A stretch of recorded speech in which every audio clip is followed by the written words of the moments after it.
አዋቂ ከምትሆኚ ታዋቂ ብትሆኚ ኢትዮጵያ ውስጥ አሪፍ።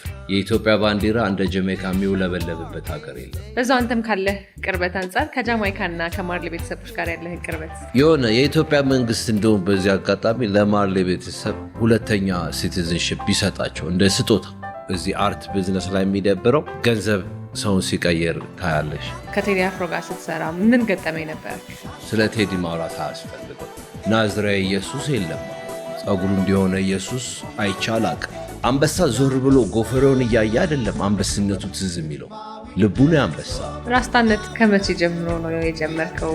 ከተንኮል ከምቀኝነት ምናምን ከራቀ አንድ ሰው ራስታ ነው። እንዲሁም ደግሞ ልጅ ሚካኤል ከዳይ ጽጌ ጋር በጣም ትልቅ ኮንሰርት ነበር ያዘጋጃችሁት። ዳይ ጽጌና ልጅ ሚካኤል ደግሞ ታሪካዊ ስራ ሰርተናል። ታዋቂ ድሃ ነኝ። ያመመው ነው እንጂ መድኃኒት የሚሻው ያለከፈውማ ይሄዳል እንዳሻው ይባላል። ጉቺ፣ ቨርሳቺ፣ ሉዊ አክጎ ባየት ትልቅ ቤት ትልቅ መኪና ይሸጣል ይገዛል። ግን ልጅሽ ሲያከብርሽ ልጆችሽ ሲያከብሩሽ ሲታዘዙልሽ መንፈሳዊ ነው። አሁን እኔ እዚህ ጋር ፌንት ባረግ ቻፔያ አይደለኝ።